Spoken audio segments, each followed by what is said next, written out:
Welcome back. Tausif Zaman हमें इस्लामाबाद से join कर चुके हैं, हमारे मौसियात हैं। तौसीफ साहब, मैं आपकी जानिब आऊँगा। कल इकनॉमिक सर्वे पेश हुआ।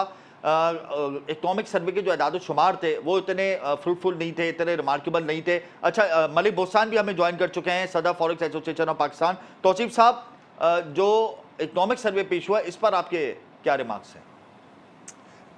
जो इसमें सबसे अच्छी बात यह है कि एटलीस्ट जो सिचुएशन थी उसके बारे में सच बोला गया।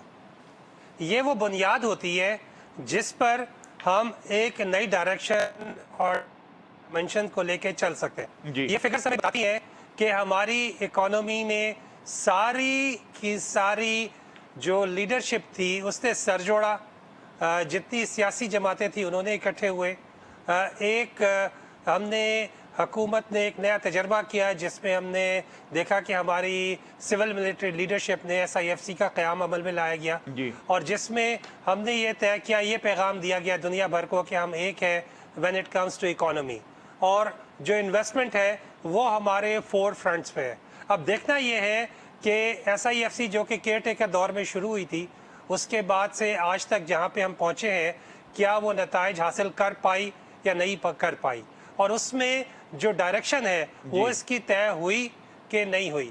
हमने देखा कि इन्वेस्टमेंट्स की जो पिछले दिनों एक अच्छी चीज़ हुई है वो ये हुई है कि जो हमारी गल्फ कंट्रीज़ के साथ जो FTAs थे वो साइन हुए, उनके जो आर्बिट्रेशन के इश्यूज थे वो सेटल डाउन हुए, और उसके बाद हमने देखा back to back Gulf countries से यहाँ पे डेलीगेशन आए और जिसमें मल्टीपल एग्रीकल्चर के हवाले से हमने देखा जो रिकॉर्डिक के हवाले से मुस्बत पेशरफ्त हुई। मगर तौसीफ साहब, ये जितनी भी मुस्बत पेशरफ्त हो रही है इसके जो नताइज हैं ये तो हमें बहुत टाइम के बाद मिलेंगे ना। हमने फौरी तौर पे जंगी बुनियादों पर कौन से इक़दाम करने होंगे जिससे हम अपने अहदाफ हासिल कर सकें? कल जो इकनॉमिक सर्वे आया है उसमें हमने तरक्की की शरह का जो हदफ था वो हमने खोया, एक्सपोर्ट का हदफ खोया, तरसीलात ज़र खोया।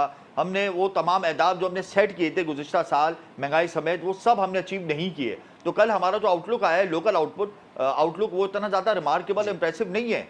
तो उसके लिए हमने क्या करना है? जी, गुजारिश ऐसी सी है कि ये तकरीबन हमारा 25वां आई बिलीव पैकेज है जो हम IMF के पास जा रहे हैं या गए हुए हैं अभी, जो 25 दफ़ा हम लोग ड्रिप पे जा चुके हैं। ठीक है, तो एक चीज़ तय है कि हम अपनी माजी से सबक नहीं सीखते, वही गलतियां हम रिपीट करते हैं जो कि हर दफ़ा करते हैं, और दोबारा हमारी वो हालत हो जाती है कि हम कहते हैं कि हमारे पास IMF के जाए बगैर कोई और ऑप्शन नहीं है, हमें वेंटिलेटर पे जाना ही पड़ेगा। उसके बाद हम इसकी तशखीस करेंगे और चीज़ों को लेके आगे बढ़ेंगे। कल मैं आपसे डिस्कस कर रहा था, एक पाकिस्तानी खातून है शाइस्ता आसिफ, वो एक यहाँ पे टेलीकॉम कंपनी में काम करती थी। उन्होंने यहाँ पे देखा कि सेहत के मैदान में कमी है और उसके ऊपर उन्होंने अपनी प्रोडक्ट डेवलप करके वो मिडिल ईस्ट चली गई और इस वक्त 11.1 अरब डॉलर कंपनी की मालिक है। तो वहाँ पे उनको हाथों हाथ दिया है ना, वहाँ पे उनके टैलेंट की कदर है। यहाँ पे हमारे लोकल जो टैलेंट है उसको रोडों पे ख्वार किया जा रहा है।